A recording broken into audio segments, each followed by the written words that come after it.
नमस्कार प्यारे साथियों, स्वागत है आप सभी का आपके अपने YouTube चैनल एड्यूज हब टीच में। हम सीईटी का स्पेशल बैच लेके आए हैं, जहां पर मैंने आपको अपनी पहली क्लास में राजनीति विज्ञान के संबंध में जो सिलेबस है, जो आपके कंटेंट है, आपको क्या पढ़ना है, मैंने उस सिलेबस के बारे में चर्चा करी थी। अब आगे की कड़ी में मैं आपका समय ज्यादा खराब ना करते हुए मैं पहली इकाई, पहला टॉपिक जो है उसको आज शुरू करूंगा। उस इकाई में देखिए आपके क्या पढ़ना है। तो फर्स्ट इकाई में आपके भारतीय संविधान की प्रकृति है। क्या है आपके भारतीय संविधान की प्रकृति? Nature of Indian constitution. आपको भारतीय संविधान के नेचर के बारे में पढ़ना पड़ेगा, ठीक है। अब देखिए संविधान की प्रकृति क्या होती है। प्रकृति का मतलब होता है कि हमारा स्वभाव कैसा है, हम उस नेचर के बारे में अध्ययन करेंगे। अब बात आती है कि नेचर, एक व्यक्ति का नेचर अच्छा है या बुरा है, उसके गुण और अवगुणों के बारे में नेचर में चर्चा करी जाती है। तो अब देखिए हमारा नेचर, कोई व्यक्ति अच्छा पढ़ता है, अच्छा लिखता है, उसके अलावा और भी काफी विशेषताएं हम बता सकते हैं। नेचर का मतलब होता है एक व्यक्ति की विशेषताएं। तो हम प्रकृति के अंदर क्या पढ़ेंगे? विशेषकर हम विशेषताओं का अध्ययन करेंगे। विशेषताओं का अध्ययन करने से पहले हम देखेंगे कि संविधान क्या होता है। तो संविधान एक प्रकार का दस्तावेज होता है। संविधान क्या होता है? एक प्रकार का दस्तावेज होता है।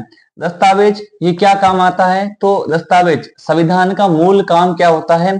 शासन व्यवस्था का संचालन करना। किसी भी क्षेत्र की शासन व्यवस्था का संचालन करने के लिए, शासन व्यवस्था का संचालन करने के लिए संविधान का उपयोग लिया जाता है। जैसे भारत का संविधान, भारत के अंदर विभिन्न प्रकार की व्यवस्थाओं का संचालन करने के लिए उपयोग में लिया जाता है। देन हमारे सिलेबस में भारत के संविधान के निर्माण की कोई प्रोसेस है नहीं। हमें तो निर्माण के बारे में हमें नहीं पढ़ना है। हमें पढ़ना है केवल और केवल भारत के संविधान की विशेषताएं, जिसमें बहुत सी बातें आपको देखने को मिलेगी।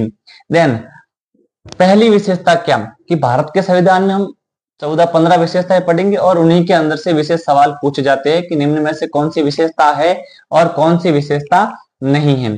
सो पहली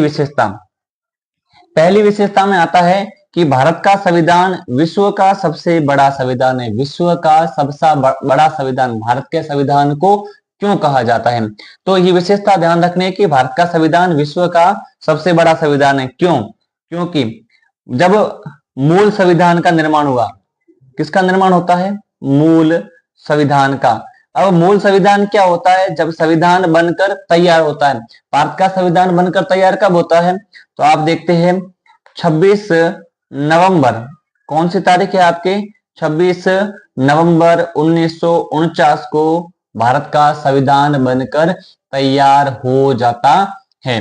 अब जब भारत का संविधान बनकर तैयार हुआ, जो आपके भारत का संविधान बनकर तैयार होता है, उस समय हमारे संविधान में क्या क्या शामिल किया गया था, तब हम देखते हैं कि भारत के संविधान के अंदर पहला भाग आप देखते हो, सबसे पहले संविधान के जो आरंभ होता है वह किससे होता है? संविधान की प्रस्तावना से। किससे होता है? संविधान की प्रस्तावना से। ठीक, पहला तो हो गया प्रस्तावना, ठीक, ये भी हमारे सिलेबस में है।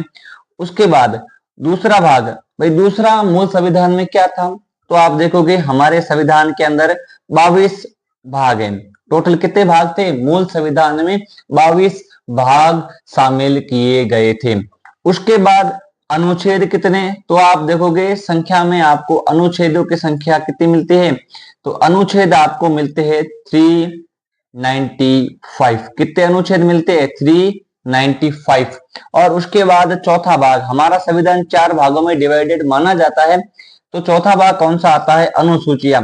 तो हमारे संविधान के अंदर कुल कितनी अनुसूचियां देखने को मिलती थी मूल संविधान में?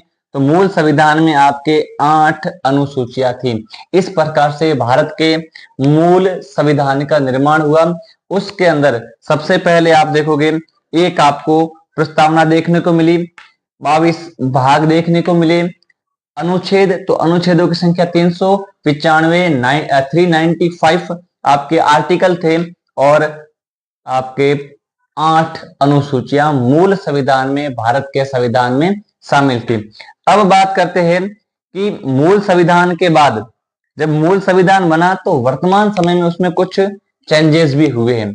अब उन चेंजेस के बारे में देखें कि कौन कौन से परिवर्तन हमारे संविधान में हुए और वर्तमान में हमारे संविधान का प्रारूप कैसे देखने को मिलता है। तो वर्तमान में आप देखोगे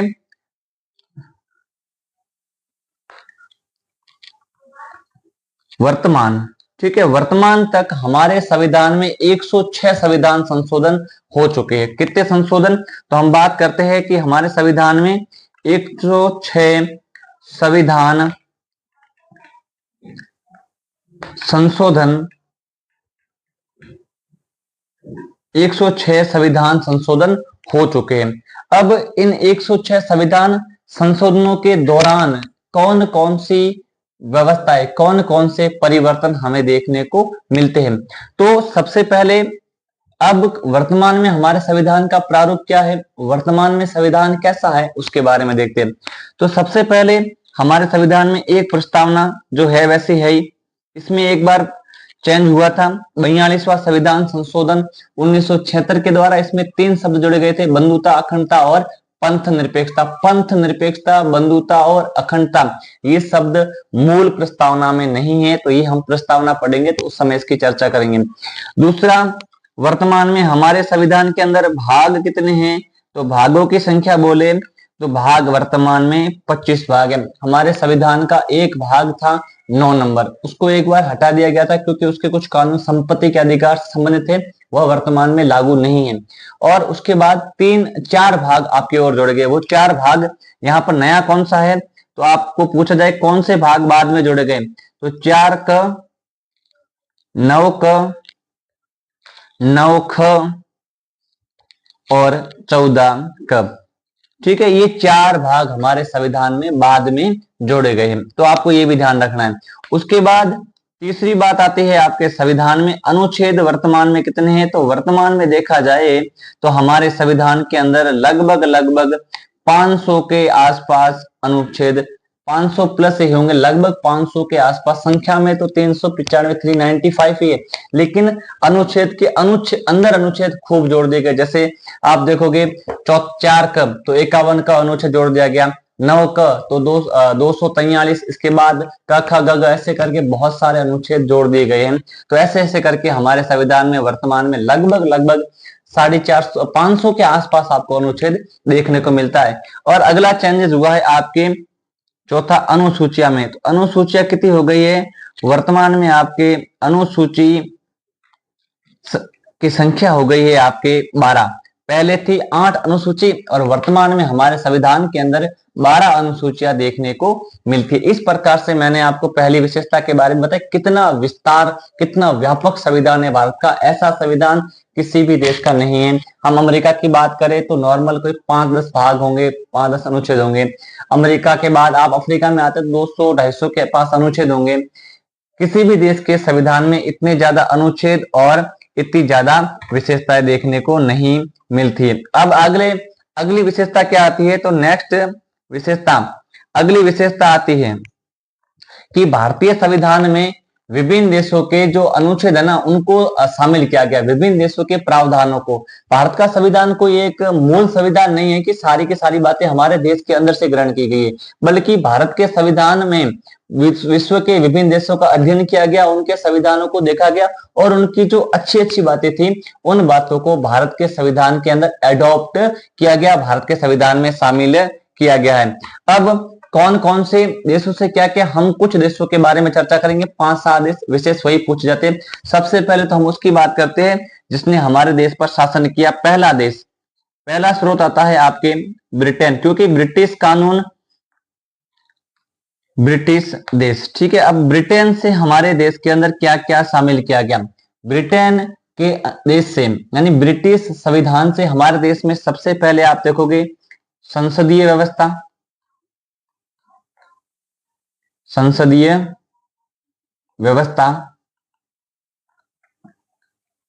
ब्रिटेन से आपने संसदीय व्यवस्था ली, उसके साथ साथ आपने ब्रिटेन से क्या ग्रहण किया, तो ब्रिटिश संविधान से आपने कार्यपालिका व्यवस्थापिका इनके संबंध, यानी कार्यपालिका और व्यवस्थापिका आपस में कोलैबोरेट होती है, यानी जो कार्यपालिका होती है वो व्यवस्थापिका से ही मिलकर बनती है, तो वो भी हमने यहाँ से ली। एक तो आपने ब्रिटेन से क्या लिया, संसदीय व्यवस्था। दूसरा आता है कि लोकसभा में क्या होगा, लोकसभा में बहुमत दल का नेता प्रधानमंत्री होगा, तो यह भी व्यवस्था अपने ब्रिटेन से। यानी आप देखोगे कैबिनेट व्यवस्था, ये कैबिनेट व्यवस्था कहां से ली गई है, ये भी ब्रिटेन से ली गई है। कैबिनेट व्यवस्था को भी ब्रिटेन से ग्रहण किया गया है।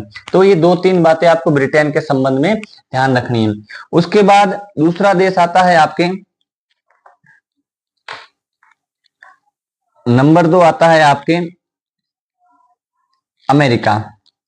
अब अमेरिका देश से आपने क्या ग्रहण किया, तो अमेरिका देश से हमने देखा है कि अमेरिका से सबसे महत्वपूर्ण चीज हमने मौलिक अधिकारों को ग्रहण किया है। क्या ग्रहण किया है आपने, मौलिक अधिकार। मौलिक अधिकार भारत के संविधान में कहां से ग्रहण करे गए हैं, तो मौलिक अधिकारों को हमने अमेरिका के संविधान से ग्रहण किया है। ठीक, ये उसके बाद हमने एक स्वतंत्र न्यायपालिका हमारे भारत में, ये कहां से ली गई है, तो अमेरिकी संविधान से। स्वतंत्र न्यायपालिका,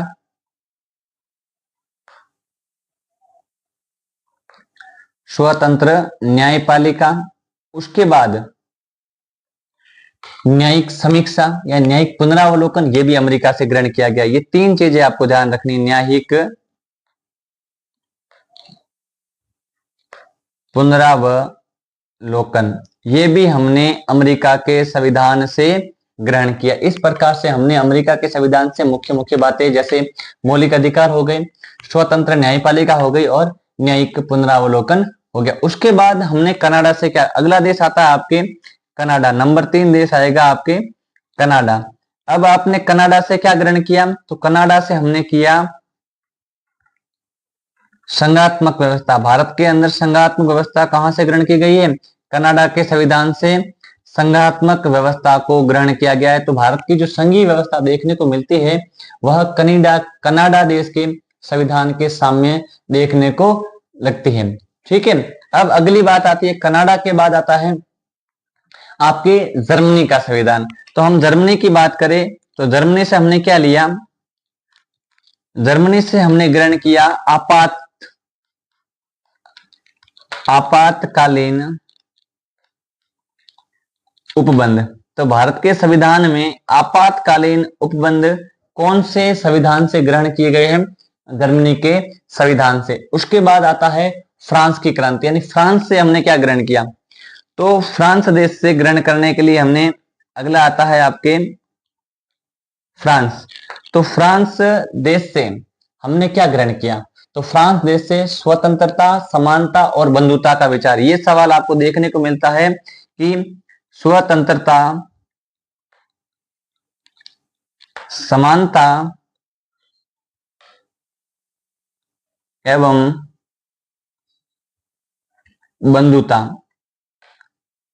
बंधुता का विचार, ये हमने कहां से ग्रहण किया, तो ये हमने फ्रांस के संविधान से ग्रहण किया। अगली बात, अगला आता है आपके ऑस्ट्रेलिया देश। ऑस्ट्रेलिया से आपने क्या ग्रहण किया, तो ऑस्ट्रेलिया से हमने ग्रहण किया है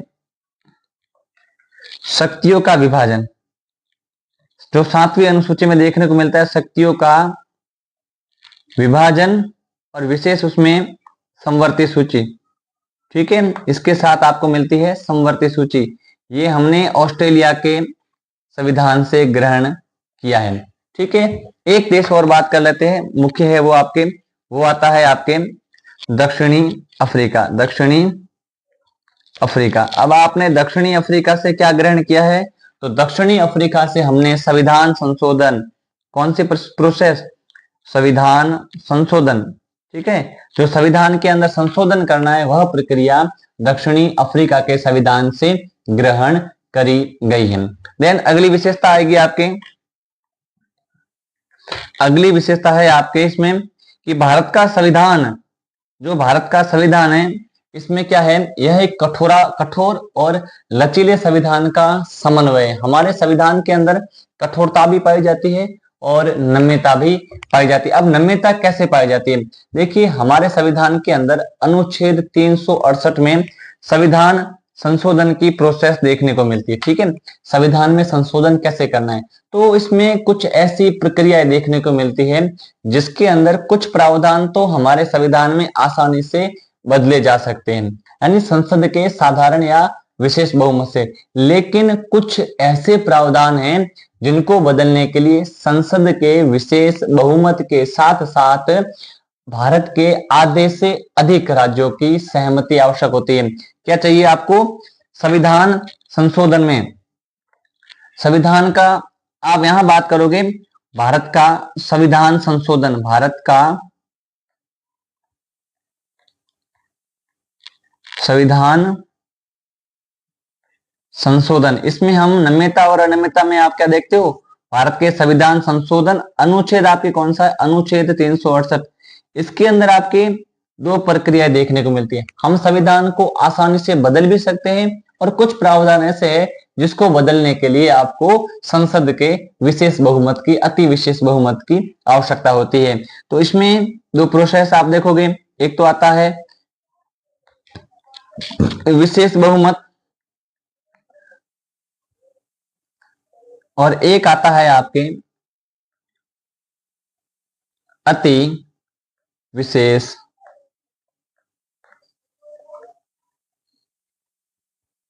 बहुमत।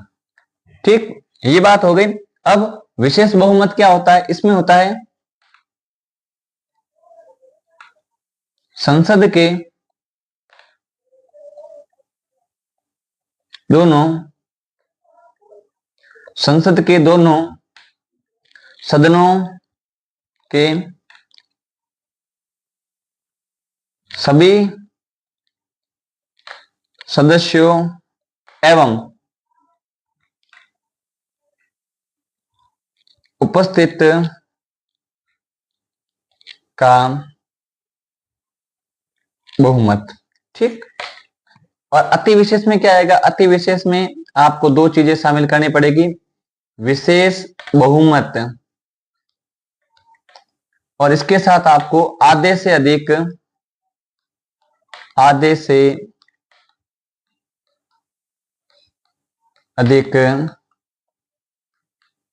राज्यों की सहमति। अब देखिए, संसद में कोई अगर कानून बनाना हो, ठीक है, संसद के अंदर कोई कानून बनाना है तो वो तो आसानी से हो सकता नहीं, क्योंकि आप देखोगे संसद के अंदर सरकार बहुमत में होती है और उस सरकार के द्वारा कानून आसानी से बनाए जा सकते हैं। लेकिन अब प्रत्येक राज्य में, भारत में टोटली 28 स्टेट, ठीक है, और 8 केंद्र शासित प्रदेश हैं। अब उन विधानसभाओं की सहमति लेना केंद्र सरकार के लिए बहुत मुश्किल हो जाता है, क्योंकि केंद्र और राज्य में विपरीत सरकारें होती है। तो कभी कभार क्या होता है कि ये विपरीत सरकारें राज्यों की विपरीत सरकारें सरकार का समर्थन नहीं करती, और जब वो समर्थन आधे से अधिक राज्य नहीं करेंगे तो ऐसे विधेयक धड़ाम से गिर जाते, ऐसे विधेयक पास नहीं होते। इस प्रकार से भारत का संविधान कठोर भी है और भारत का संविधान नम्य भी। उसके बाद अगली विशेषता आपके आती है, इसमें भारत का संविधान एकात्मक व्यवस्था की ओर तो है, झुकाव उसका है, लेकिन भारत में कौन सी व्यवस्था अपनाई गई है? संघात्मक व्यवस्था को। हमारे यहाँ पर एकात्मक व्यवस्था की ओर झुकाव के साथ साथ संघात्मक व्यवस्था देखने को मिलती। अब आप देखेंगे आपके सामने दो शब्द हैं, एक तो आपके सामने है एकात्मक व्यवस्था और एक आपके सामने है संघात्मक। एकात्मक क्या होता है और संघात्मक व्यवस्था क्या होती है? एकात्मक व्यवस्था का तात्पर्य यह होता है कि संपूर्ण शक्तियां, जो सरकार की शक्तियां होती है, शासन की शक्ति होती है, यानी संपूर्ण शक्तियां किसके पास होती है? यहां पर संपूर्ण शक्तियां केंद्र में निहित होती है। तो एकात्मक व्यवस्था का मीन्स आपने समझा कि जो सारी की सारी शक्तियां होती है वह आपके केंद्र के अंदर निहित होती है। सारी की सारी शक्तियां केंद्र सरकार के पास ही होती है, उनका उपयोग केंद्र करेगी और पूरे देश का संचालन, पूरे देश की शक्तियां एक ही केंद्र बिंदु, यानी एक आपके सामने पूरा देश, पूरा सर्कल रहेगा, इन सब की शक्तियां, इन सब का संचालन कौन करेगा? इन सब का संचालन केंद्र, इसके द्वारा इन सभी का संचालन किया जाएगा। अब बात करते हैं संघात्मक व्यवस्था, ये क्या होती है? तो संघात्मक व्यवस्था का तात्पर्य होता है जहां पर शक्तियों का विभाजन विभिन्न अंगों में या विभिन्न स्तरों में होता है, जहां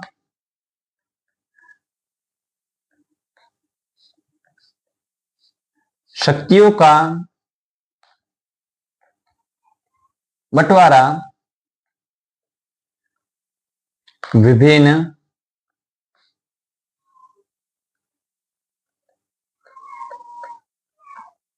स्तरों में हो, ऐसी व्यवस्था को आप संघात्मक व्यवस्था कहते हो। अब भारत में इस व्यवस्था में कैसे स्तर है? तो आप सबसे पहले देखोगे हमारे यहाँ पर सबसे ऊपर शक्तियां है केंद्र के पास, केंद्र सरकार हो गई नंबर फर्स्ट। उसके बाद भारत के विभिन्न राज्यों में शक्तियां बांटी गई है, तो आप देखोगे राज्य सरकार, और उसके बाद आप देखोगे स्थानीय स्तर पर आप देखोगे स्थानीय शासन। इस प्रकार से भारत के अंदर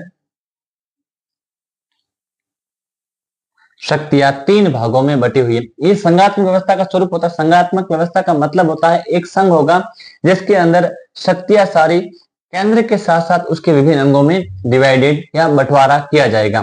जो भारत में भी ऐसा है, आप देखोगे केंद्र सरकार मिलेगी, मोदी जी की सरकार देख रहे हो। उसके बाद विभिन्न राज्यों की सरकार, जैसे अपने राजस्थान में भजन लाल जी शर्मा की सरकार है, और जितने भी स्टेट है वहां पर मुख्यमंत्री की आपको सरकार देखने को मिलती। इस प्रकार से क्या होता है कि संघात्मक और एकात्मक दोनों ही व्यवस्था अपने भारत में पाई जाती है। अब एकात्मक व्यवस्था कैसे? भारत में सबसे प्रमुख जो मुख्य कानून होते हैं वह आपके केंद्र सरकार द्वारा, किसके द्वारा? वह कानून आपके केंद्र सरकार द्वारा बनाए जाते हैं। किसके द्वारा? प्रमुख कानून केंद्र सरकार द्वारा। और उसके साथ ही भारत में राज्य सरकारों को भी अपना कानून बनाने का अधिकार दिया गया। अगर देश में क्या लग जाए, अगर देश में आपातकाल लग जाए, क्या लग जाए? आपातकाल लग जाए, तो भारत की व्यवस्था संघात्मक नहीं रहती बल्कि क्या हो जाती है? एकात्मक व्यवस्था बन जाती है। क्योंकि आपातकाल के दौरान क्या होता है कि संपूर्ण शक्तियां केंद्र सरकार अपने हाथ में ले लेती है, और जो राज्य सूची के विषय होते हैं उस पर भी कानून बनाने की शक्ति किसके पास आ जाती है? केंद्र सरकार के पास आ जाती है। इस प्रकार से आपने देखा कि भारत के अंदर एकात्मक व्यवस्था के साथ साथ संघात्मक व्यवस्था किस प्रकार से कोलैबोरेट या जुड़ी हुई है। नेक्स्ट विशेषता हमने देखी, भारत में सरकार का स्वरूप कैसा देखने को मिलता है। तो हमारे देश भारत के अंदर सरकार का स्वरूप आपको संसदीय देखने को मिलता है। हमारे भारत के अंदर सरकार संसदीय स्वरूप में पाई जाती है। कैसी पाई जाती है? संसदीय स्वरूप। अब संसदीय स्वरूप क्या होता है? संसदीय स्वरूप का मतलब होता है कि देश की शासन व्यवस्था का संचालन संसद द्वारा किया जाएगा। कानून संसद बनाएगी, जो देश का सुप्रीम लीडर होगा वह भी संसद से चुना जाएगा। जैसे अपने भारत का प्रधानमंत्री लोकसभा में बहुमत दल के नेता को, लोकसभा में बहुमत दल के नेता को ही प्रधानमंत्री बनाया जाता है, और यही संसदीय स्वरूप होता है जहां पर कार्यपालिका और व्यवस्थापिका। संसदीय स्वरूप में क्या होता है? कार्यपालिका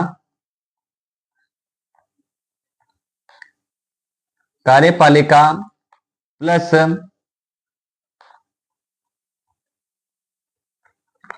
व्यवस्थापिका, ये दोनों आपस में क्या होती है? जुड़ी हुई होती है। जो कार्यपालिका होती है वह व्यवस्थापिका में से ही बनती है, अलग नहीं होती है। यह स्वरूप ब्रिटेन के अंदर भी पाया जाता है। और यह व्यवस्था कहां से ग्रहण करी गई है? तो यह व्यवस्था अपने ब्रिटेन से ग्रहण, ये व्यवस्था कहां से ग्रहण की गई है? ब्रिटेन से ग्रहण करी गई है। ठीक है, तो ये भी आपको ध्यान रखना है। और साथ में देखना है कि संसदीय व्यवस्था में क्या होता है। तो संसदीय व्यवस्था में सीधा होता है कि जिस भी दल का आपके व्यवस्थापिका में बहुमत होगा, व्यवस्थापिका का मतलब होता है संसद, जिस भी दल का संसद या व्यवस्थापिका में बहुमत होगा वह क्या बनेगा? वह अपनी कार्यपालिका अर्थात सरकार का गठन करेगा। तो अगली विशेषता है कि भारत में सरकार का स्वरूप कैसा है। तो भारत में सरकार का स्वरूप संसदीय है। संसद हमारे यहाँ पर विद्यमान है, राष्ट्रपति शासन हमारे भारत में नहीं है। और ऐसी ही व्यवस्था ब्रिटिश देश के अंदर पाई जाती है, और भारत ने यह व्यवस्था ब्रिटेन से ग्रहण करी है। अगली विशेषता आती है आपके इसमें कि भारत में संसदीय संप्रभुता और न्यायिक सर्वोच्चता का समन्वय देखने को मिलता है। हमारे यहाँ पर दो चीजें साथ में पाई जाती है। एक तो आपको देखने को मिलेगा कि भाई भारत में कैसे संप्रभुता है, संसद संप्रभुता। ये संप्रभुता क्या होती है? संप्रभुता का मतलब होता है कि जब हम कोई कार्य करते हैं, जब हमारे द्वारा कोई कार्य किया जाता है, तब हम किसी भी बाहरी दबाव में आकर वो कार्य नहीं करते, हम हमारा कार्य स्वयं के अनुसार करते हैं। तो ये होती है संप्रभुता। जैसे भारत एक संप्रभु देश है, अर्थात अब भारत विश्व में कोई भी कानून, कोई भी नियम, कोई भी कायदे बनाता है तो उस पर भारत पूरी तरह से स्वतंत्र है कि वह अपने कानून अपनी इच्छा से बनाए। देन अब संसदीय संप्रभुता क्या होती है? तो भारत में संसदीय संप्रभुता मतलब होता है संसदीय संप्रभुता, ठीक है, पार्लियामेंट्री सॉवरेंटी। इसका मीन्स होता है कि भारत में कानून निर्माण की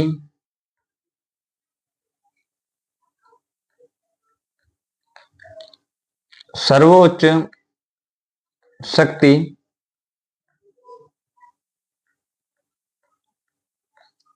संसद में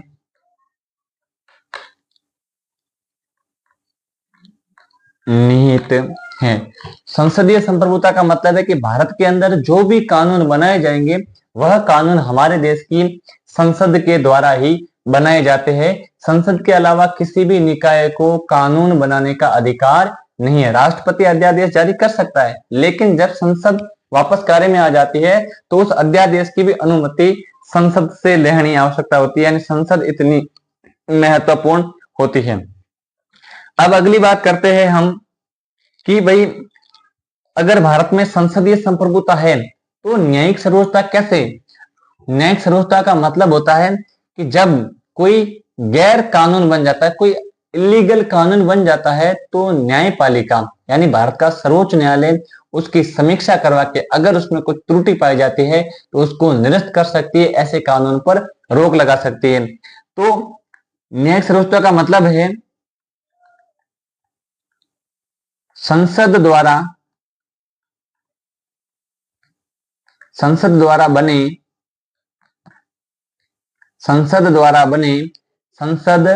बने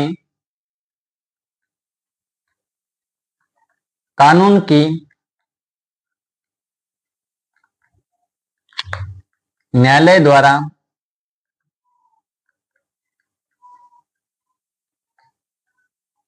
जांच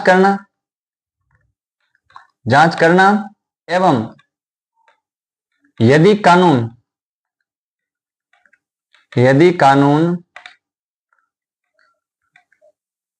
कानून विधि के